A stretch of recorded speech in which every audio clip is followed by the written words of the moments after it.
Thank you everyone for joining. Today we'll talk about a data-driven approach to marketing benchmarks in 2024. So I'd like to welcome Ryan. Ryan, do you want to say a few lines about yourself? Yeah, sure. Thanks for having me, Yaara. My name is Ryan Hilliard. I'm the SVP of Sales and Marketing here at HypeAuditor, and I'm really excited to jump into benchmarking with Yaara at Similarweb. Having been a marketer for about 14 years now, it's definitely something that I'm particularly passionate about, understanding what's happening around us. So I was really excited to be able to join this earlier for me Tuesday morning, though I know a little bit later for you in the day, Yaara. Yeah. So thank you, Ryan, for joining. I'm Yaara Zajicek. I lead the global marketing team at Similarweb. And as Ryan mentioned, very excited to talk about benchmarking, strong believer in benchmarking.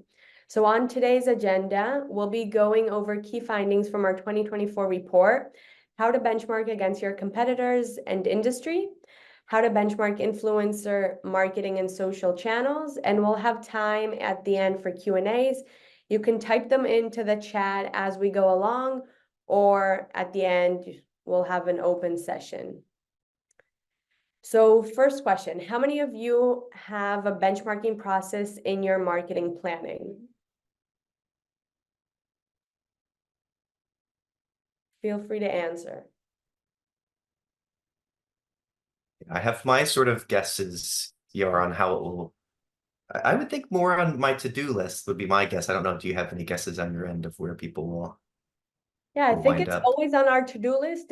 We hope that the answer will be yes, but it's definitely always on our to-do list, and it's always something that we hope to, next quarter, next age to actually achieve. So I see the answers coming in. Adele, if you could post the answers. Yes. So it's actually very surprising. So we have a 30% split between each of the answers. So 34% said yes, which is very impressive. Happy to know. 30% said no, which is also a good answer because we're happy you're here on our webinar to listen. And 36% said it's on their to-do list. So hopefully this is a tipping point, and after our webinar, you'll understand why it should be moved from your to-do list to actually a yes. So hold on, Adele, if you could just end the poll.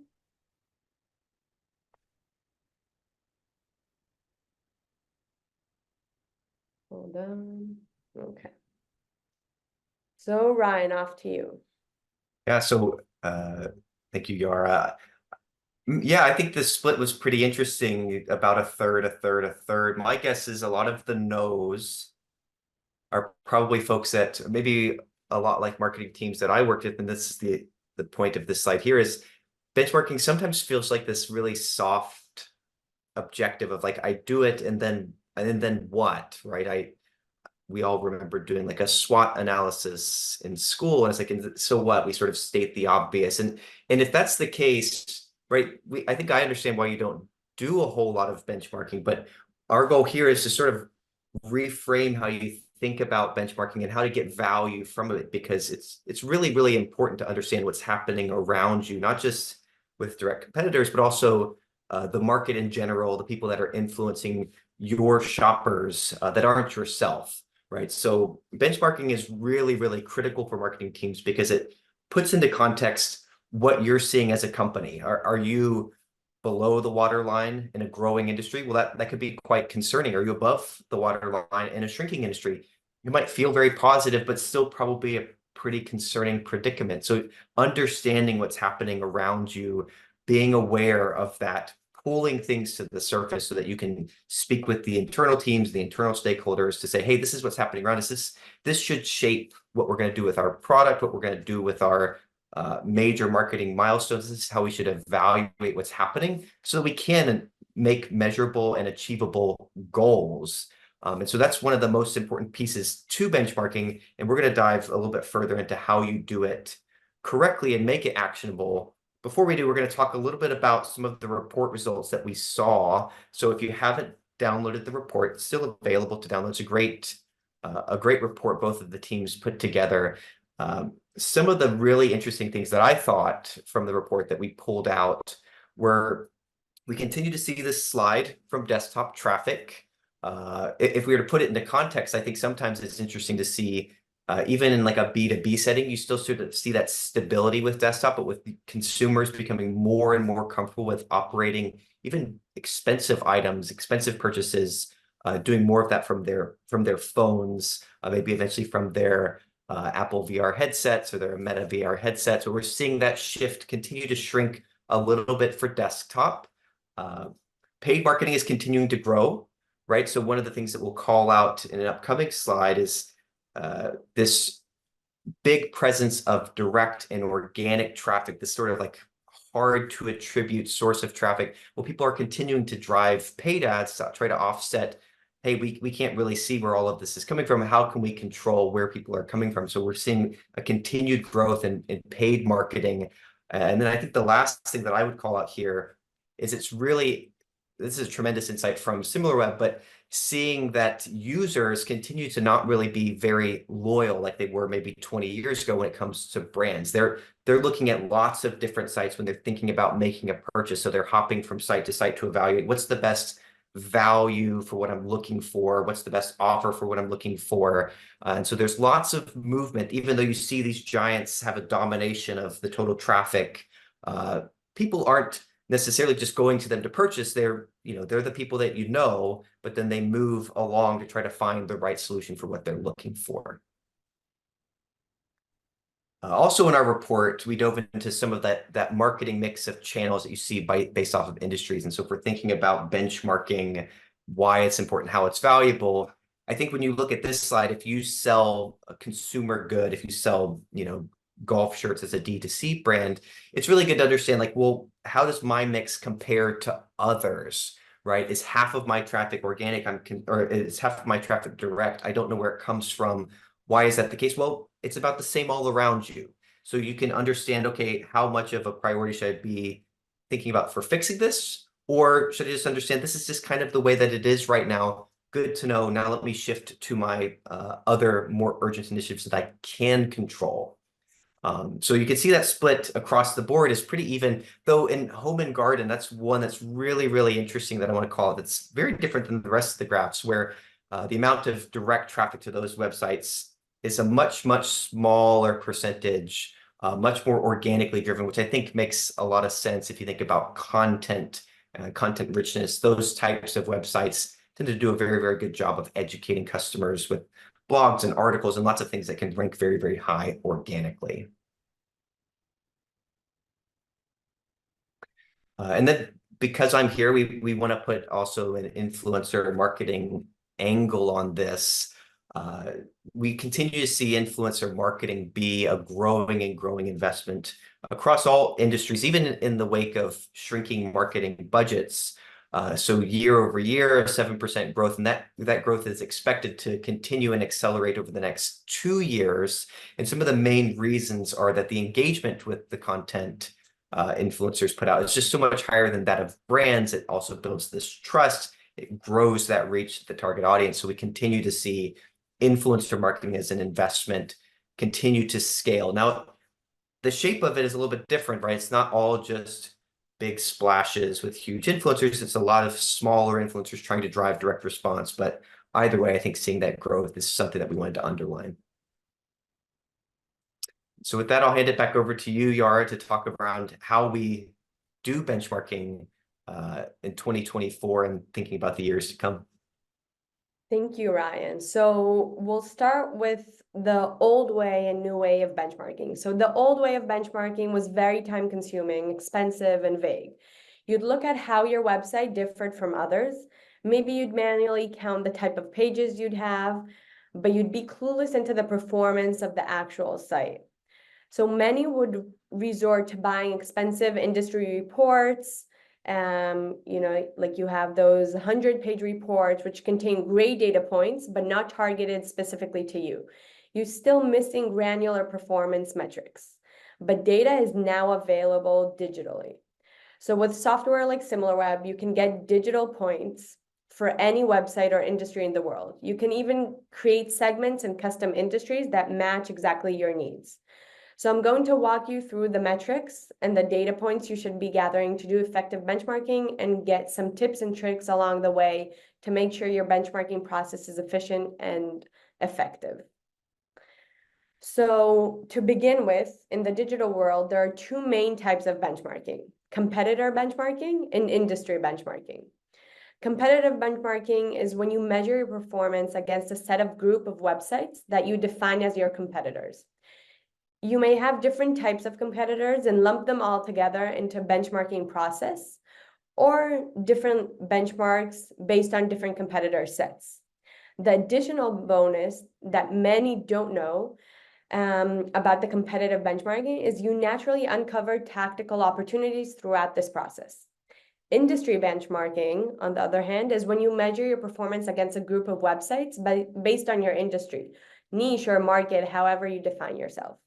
Industry benchmarking comes with its own bonus too, deepening and refreshing your marketing knowledge and picking up trends and audience insights along the way.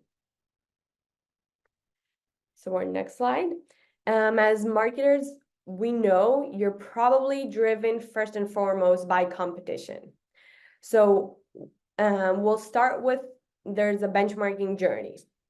In our report, we grouped companies by traffic to deliver industry benchmarks, and that you should even be marketing North Star metrics. So when you're looking at competition, a good way to tell if there's a good competitor to benchmark is their traffic numbers. Next slide. There are 250,000 new websites created every day. So the competition is very fierce and fiercer than ever, which is very engagement metric needs to track and contextualize against your competitors, especially for channels like paid. We found in our report that Ryan mentioned before that marketing leaders put a lot of time into UX for users coming from paid traffic journeys. Ensuring your website is fully optimized and the journeys are logical can save users from bouncing. Conversion analysis. This is one of the metrics many marketeers don't know exists for competition, but it does, and it's very important. You can see competitors by converted visits or conversion rate to find suitable benchmarks and KPIs.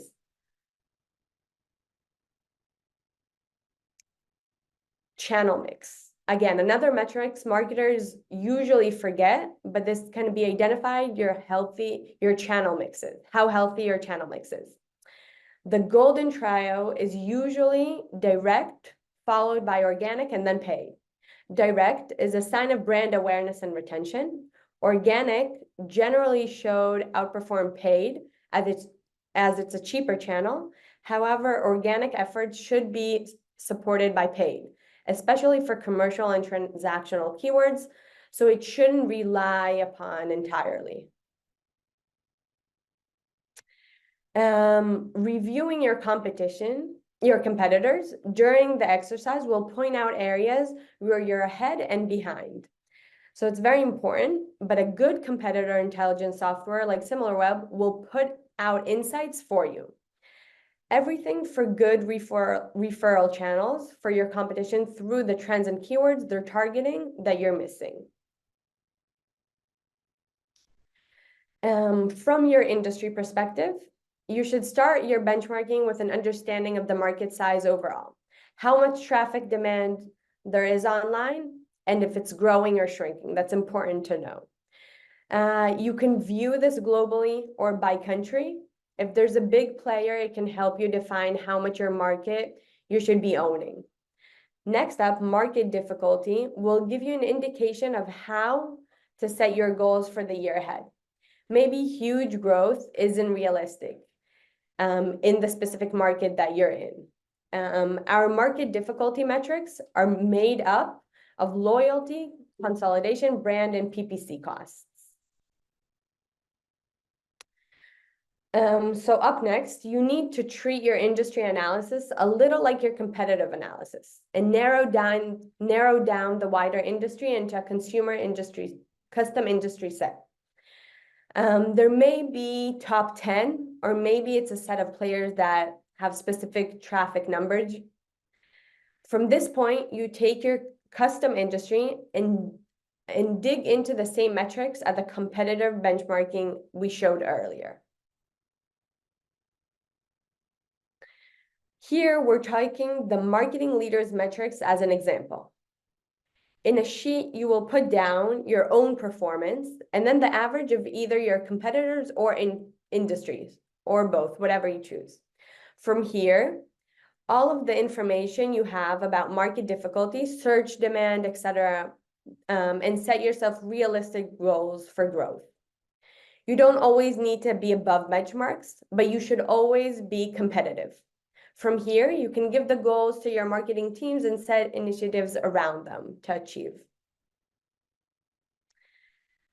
And as you probably all know, benchmarking is never really done. It's highly recommended to have monthly check-ins. With Similarweb, you can see your competitive track and monitor up to 25 competitors. Contextualize your performance on every marketing channel, get alerts on new trends and topics from your competitors and growing traffic. And you can also get inspiration from channels or be armed with information to take to your teams. Ryan, I'm passing it back to you to talk a little more about influencer marketing. Thanks, Yaara. Just to sort of set the table for one of the distinct differences between influencer marketing and like sort of general marketing is right now we're talking about engaging with users in a sort of gated garden of like a social network. Hey, they're on Instagram. We're focused really on the audience. They're not necessarily on my site. I want to pull them to my site, but it's a little bit of a different dynamic. So if we go forward to the next slide, one of the things that I like to remind folks is that influencer marketing tends to still follow similar funnel rules. A lot of people will think about it as just this reach and brand awareness tool, which immediately turns a lot of digital marketers off entirely because reach and brand awareness, I want measurable sales. Well, all of this should lead to growing brand trust, especially if you're an emerging brand, right? Emerging D2C brands are dominating in this influencer marketing niche because they understand the importance of reaching an audience, building trust, and that will lead to eventual sales. Now, does it happen immediately? Not always, but this is the context for how we're going to be looking at doing benchmarking through an influencer marketing lens. So one of the things we want to be thinking about when it comes to, okay, establishing a marketing goal is what is our objective here? Are we trying to drive reach? Are we trying to drive awareness? In which case we're competing amongst our market and not just our direct competitors, but also people that sell other products to our same buyers. There's only so many spaces in a feed, right? There's so many stories at the top. There's so many TikToks to go through. So you're really competing for visibility. How can I drive that reach up? That will eventually increase that brand exposure, drive more direct traffic, build some brand awareness, some brand trust, and maybe ultimately drive those sales. But you can see really easily how the activities of other brands reaching your target audience can have a direct impact on the results you'll see from this channel. If somebody surges up and really drives up their visibility, that comes at the expense of your visibility oftentimes. And so you'll see your results shrink down. So you need to know what's happening around you. On the flip side, if you're thinking about driving response, I want to drive sales, you're competing for focus. I want to make sure that my brand is top of mind to these users. So I need to be in front of them more often than just one time. And I'm still going to be influenced by all of these other activities from other brands and direct competitors, but I need to focus on how do I stay in front of them so that there is this brand recall. I'm in front of them when they might be ready to make a purchase because it's my right audience, but it's a little bit different than thinking about reach. So keep that in mind as you're doing goal setting and benchmarking is what am I trying to achieve here? Because that's going to dictate my actions a little bit differently. Like Yaara mentioned on her last slide, the analysis needs to be frequent, especially in something like influencer marketing, where campaigns are going on and off all of the time. They have brand ambassador programs happening all the time. And so there's always something going on. So being able to visualize, is a campaign running and how is that influencing me, requires an active pulse of what's happening around you, not just a one-time peak. Oh, it looks like nothing is happening around me, even though our results are shrinking. Well, it's because you haven't been tracking what's been going on for the last 6, 12 to 15 months. And then understanding sometimes surges around you. If you see a brand that's going all in on influencer marketing and it seems very short term, yeah, that might hurt right now, but if it's not sustainable, things might level out in the future. Or do you see more of a groundswell? There's lots of campaigns happening. There's lots of things happening even organically with influencers. This is going to alter the results that we see and should shape how we're going to, go to market ourselves if we want to achieve the results that we want to achieve. So I wanted to share an example here. This is a really, really busy looking slide, but this idea of understanding what's happening with influencers and those brand partnerships, or even referencing different concepts like Clean With Me, which is a very popular thing at the beginning of the year, everybody's trying to, has that new resolution to clean their house. And you can see growth and spikes. And this is going to influence a lot of the brands that are in this space, right? You can see it where the orange lines really increase in January. And all of these cleaning brands are going to see some surge in revenue, surge in interest. And it's great to tap into that.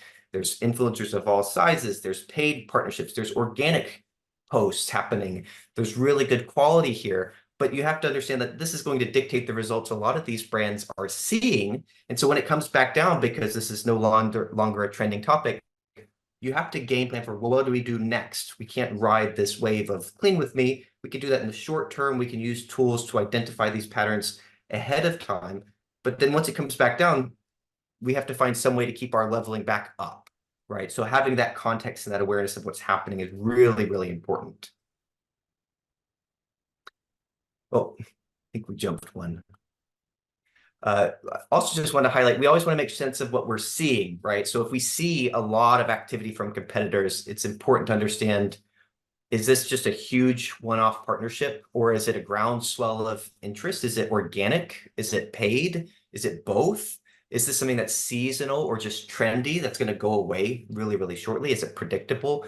That should alter how you approach influencer marketing goals for your organization, because it will dictate how sustainable the success is, or how sustainable the impact to your business is.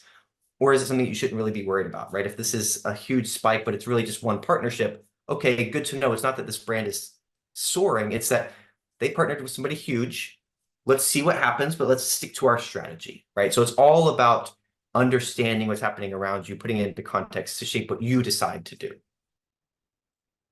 And then just briefly on this, as we're about to close out here, you always want to have the big picture in mind as well. So not just macroeconomic conditions like, oh, people aren't spending like they were, but like, what are other things that influence the purchase decisions for your type of product or industry? Is it people moving? Is it life events? Is it preparing for an actual event with a time frame? Those different things are really important to have in mind, because they're going to influence the results you see. And you'll be able to visualize that if you're benchmarking. If you're looking at the market, you're looking at what's happening with your target audience, especially in influencer marketing, you can see this stuff is happening, right? And so that's how you build an action list, how you build goals and targets and key results that you want to achieve, because you're aware of what drives those sales. So that's something that we also wanted to call out here. So all of this to say, and as we're about to wrap up here, you want to use all of these benchmarking insights to build a testable hypothesis for you as a brand. The goal is, so what? What do I do with this information now? I have collected a bunch of data. I have some understanding of what my competitors are doing, other adjacent brands that I'm interested in. So now what do I do? Do I just copy them? Right? So if we jump forward, I have a couple of examples of like how you formulate a good hypothesis, right? I see this other brand is partnering with celebrities. We should do the same thing. That's not really a testable hypothesis. That might not get you to where you want to go. It's sort of without any and all context. On the flip side, hey, their partnership seems to have also driven a lot of earned interest from smaller influencers. And that's continuing to grow beyond that big paid partnership. Maybe we should think about doing something like this because of the sustainability of this. It's going to help us achieve our objectives. It might help justify the cost, for example, but it's not, let's just copy what someone else is doing. If we were all doing that, right, all e-commerce sites might look like Amazon, but that's not the case, because you're not just trying to copy what someone else is doing. You're trying to understand why it's working and use that to shape what you're doing. One last example we had was, oh, I see this other big D2C brand has 1 million ambassadors, and that's why they're growing. We need an ambassador program.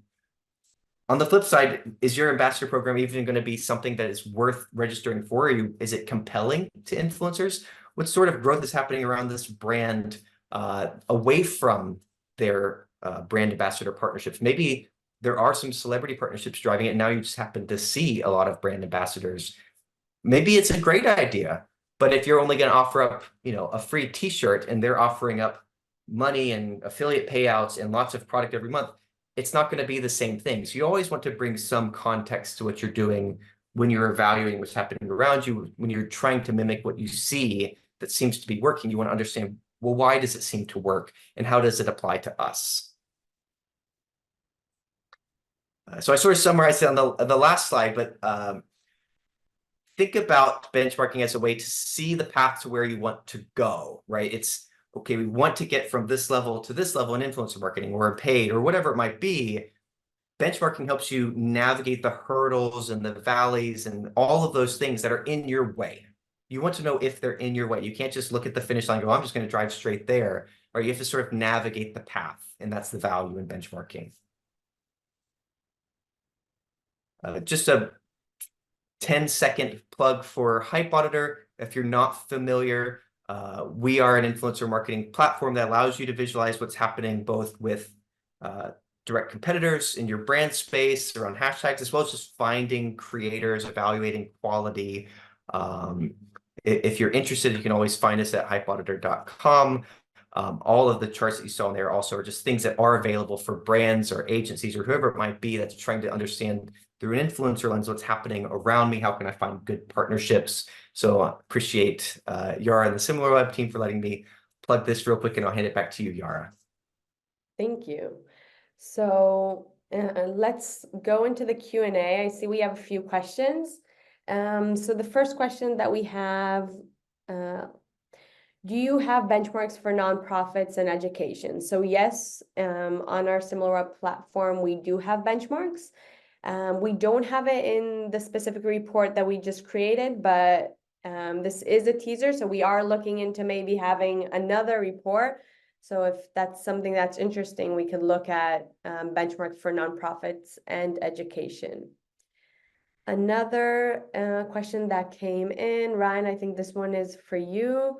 Are you seeing more impact in general from micro or macro influencers? Impact as in return as a function of the audience follower size?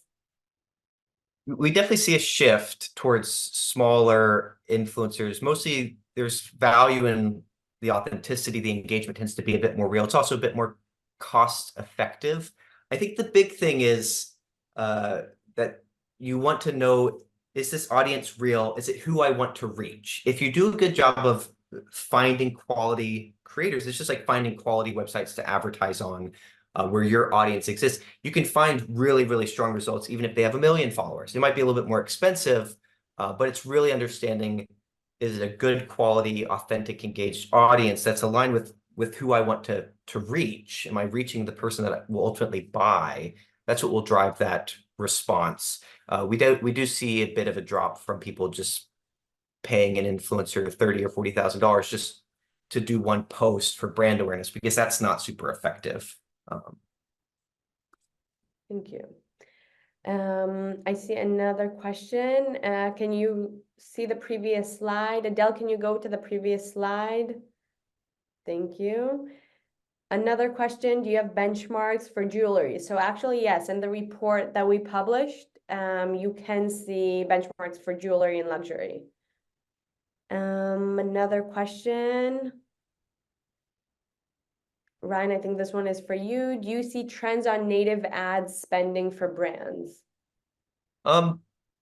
This I might even be more your guys's end. My guess is they mean native ads like Taboola and other things that feel like they're in the platform that aren't quite display. I think that you guys probably encapsulate all of that in the paid traffic. Yes. I do know, right, that native feeling of advertisements and placements is really, really important in influencer marketing. On the flip side, you do have to disclose that it's a sponsorship, so it can't be too native. It has to be something that's obviously an ad. But it does drive up a lot of value. And in my experience as a marketer, that was something that was always very impactful if you can find the right little niche for native advertising. Another question, can you share the link to the report, please? Yes. Adele, can you type it in the chat? If not, we'll try to send it in the follow-up emails for everyone to see. Another question, let's see. How important is conversion last click for influencer marketing? Do you measure attribution? So I think attribution is something that we probably should talk about generally speaking, right? There's this huge growth in direct traffic. Well, where do these people come from? How do they get familiar with my brand? We do see, I mean, there's lots of tools, lots of e-commerce platforms that are making it easy to connect the dots of, did somebody click a link? Did it drive a sale? That's not hard. The challenge is more so, did I go from my phone looking at Instagram to I typed a URL on my computer and made a purchase, right? You're still going to have this gap if I'm on a VPN, for example, if I'm not signed in. So a lot of times it can track that touch when it happens, like a Google paid ad. Anytime there's an ad click, Google can attribute that conversion. But it might be a little bit messy on, like in Google Analytics, for example, where you have all of these other sources and all of these different models.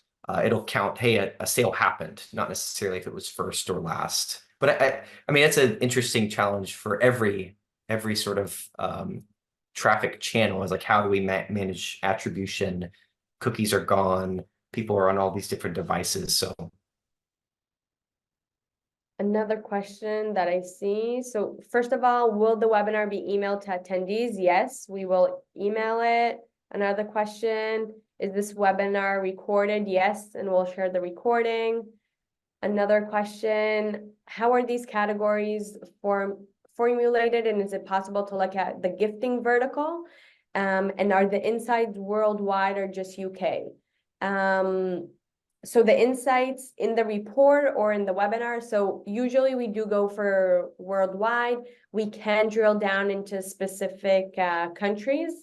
So I'm not sure which insights you're referring to, but I think if it's in the webinar, it's global, and if it's on our platforms, you can drill down by country.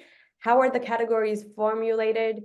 So we have different algorithms in the back end. You could also, as we mentioned, create dedicated industry groups. If you have like a specific gifting vertical, you could also type in your specific competitors, or have our algorithm actually choose the competitors that we see right for you. Ryan, do you have anything to add on that one? no. Let's see. A lot of questions. Do you have benchmark by country and industry? So yes, we have both. Anything you want to add? No. Is it for like, yes, we have both. On the platforms, you can deep dive into the benchmarks and see them. But yes, we have filters by country, filters by industry. You could also create custom filters. So the answer would be yes. Yeah, actually, so one thing that's a little bit different with, so like the influencer benchmarking reports that we have is that you're able to search across mentions or hashtags and look at paid or organic mentions from influencers. So it's not limited. You could choose countries, you can choose which network.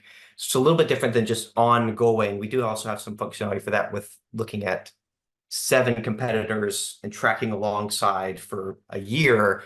But it's ultimately, do you know where you want to dig? And we try to make sure that you're able to find the right place to dig in, which I think is similar at Similarweb. So we see more and more questions come in.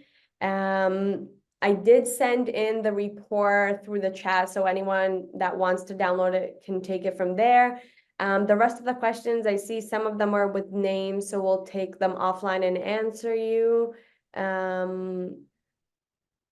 Thank you very much for the session. Could you share the presentation via email? Yes, we will share it.